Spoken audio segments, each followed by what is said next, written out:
Okay, good afternoon, everyone. It's good to be with you here at City Hall. One of the mayors here I know, Mayor Provenzano. Thank you, and staff that are here as well. I want to welcome a couple of individuals who you are familiar with. First to my immediate left, Dr. Eric Hoskins, who is our Minister of Health and Long-Term Care. He's also the MPP for the riding of St. Paul's. I want to thank him for coming to Sault Ste. Marie today and for his expeditious action on this issue. I want to also recognize Graham Scott, who is here. It is his report that is the subject of today's conversation. I want to thank him personally for his thoroughness and his insightful analysis of the issues that face Algoma Public Health. We're going to hear a little bit more about that in a few minutes, but Graham is the former Deputy Minister of Health for the province and is an incredibly capable individual, so I want to thank you very much for taking the time and the work that you did to put the report together, and again as well for being here in Sault Ste. Marie. All I will say at the onset, folks, is that the significant level of public concern that was raised with me at our office with respect to the operations, the governance, issues around transparency and accountability, quite frankly, at Algoma Public Health, were brought to me by employees, they were brought to me by citizens in the community, and became very significant. Issues that were made known to council as well became apparent, and I certainly believed, and I believe you will certainly, based on the report and findings, understand that it was certainly my obligation and my duty and responsibility to our community to ensure that all of the matters that were raised and were in question around the operation of Algoma Public Health were brought to light. And that meant contacting our Minister of Health, Dr. Eric Hoskins, and then subsequently the ministry determining that it was appropriate to bring an assessor in to do an independent third-party evaluation that was independent of the ministry itself and independent of our government, and that's what's taken place. And so, I certainly, it was impressed upon me by individuals who I spoke to, many individuals who I spoke to in our community who were involved in Algoma Public Health, that they had very, very real concerns and had made some significant and serious allegations around the operational issues at Algoma Public Health. And that's what brings us here today. So I'll leave it at that, and I'm going to turn things over to Minister Hoskins. Thank you. Well, good afternoon, everyone, and thank you, David, for that introduction. Thank you for being, as well, such a strong advocate for this community. And you're correct in that your hard work and that of others in the community are really what, in large part, bring us to this moment today. It's certainly the case in Queen's Park, and I suspect it is here when there's an issue that needs to get done, or response or action required. There's pretty well nothing that will stop David from making sure it gets done. And I believe that your commitment to your constituents and your tenacity, quite frankly, in getting action and seeing a solution is one of your greatest assets, and it is truly one of the reasons why we're here today. Ladies and gentlemen, earlier this year, as a result of what was growing concern with regards to the governance and operations of the Board of Health for the District of Algoma Health Unit, I appointed Mr. Graham Scott to conduct an assessment. And thank you, Graham, and Mr. Scott, for joining us here today.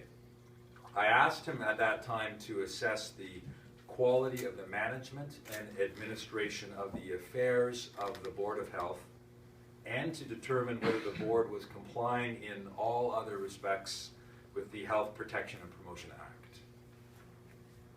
And in his assessment, Mr. Scott found that the Board of Health for the District of Algoma Health Unit failed to meet its obligations under the Act, which has had a negative impact on the operations of both the Board of Health and the District of Algoma Health Unit.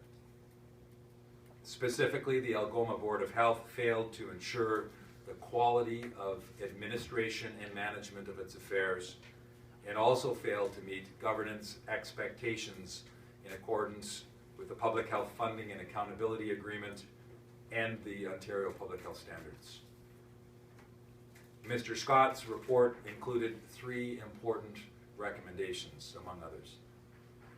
1, all members of the Board of Health for the District of Algoma Health Unit, except those members who were appointed for the first time following the municipal elections in 2014, should step down voluntarily or be removed by the municipalities in the province.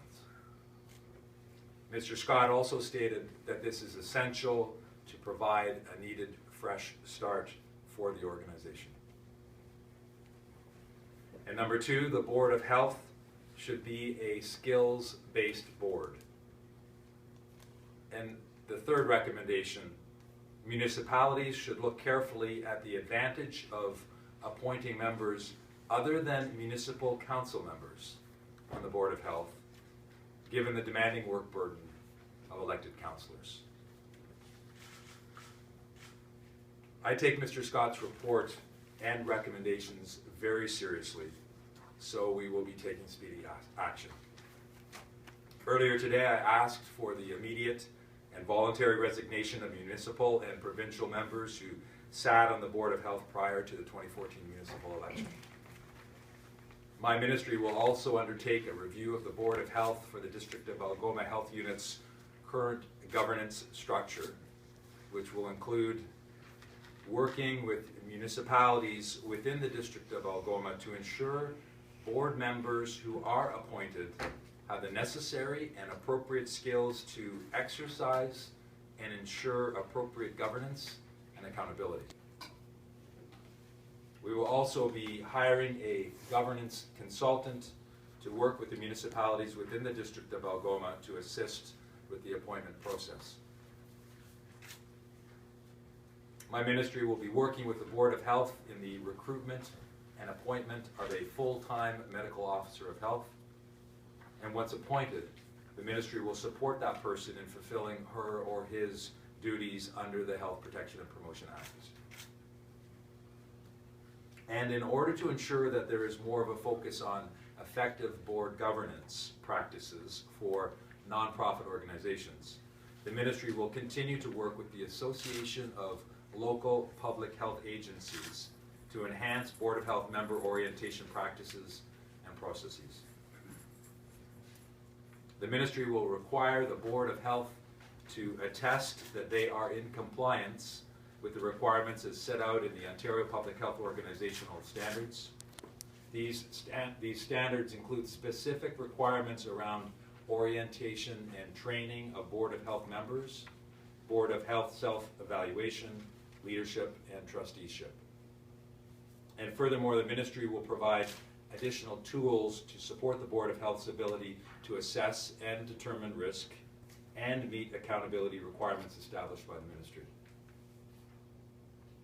And finally, the ministry will continue to conduct regular follow-up audits of the Board of Health to ensure compliance with requirements related to financial, operational, and value for money aspects of transfer payment funding.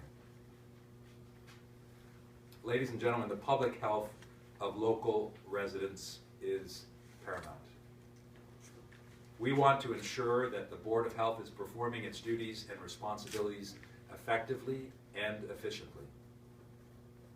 And by putting rigorous measures in place to address the shortfalls of governance and oversight by the District of Algoma Health Unit, we will ensure accountability for the expenditure of public funds. Now, before we go to questions, I just want to acknowledge and thank the frontline staff at Algoma Public Health. They've worked extremely hard to provide vital services during such difficult and troubling times. And I want to thank them for putting the people in the communities they serve first. They show tremendous dedication each and every day. And thanks to Mr. Scott's valuable advice, we now have a plan to build a stronger organization that not only provides valuable health services to the public, but is also accountable to the public that it serves. It's time to make a fresh start and move forward together. Thank you very much. And perhaps I'll ask my two colleagues to join me, and we'd be happy to take any questions that you might have.